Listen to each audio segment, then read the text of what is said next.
Bunu bir arkadaşımın kitap hediyesi için hazırladım. Kitap sever arkadaşlarınıza kitap hediye etmek istediğiniz zaman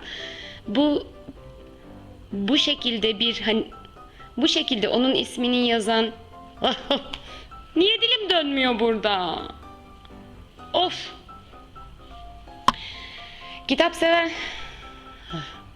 Kitap sever arkadaşlarınıza, dostlarınıza şimdi ne diyeyim? Diyeyim. Şimdi ne yapalım? Önce kumaşı kesiyoruz.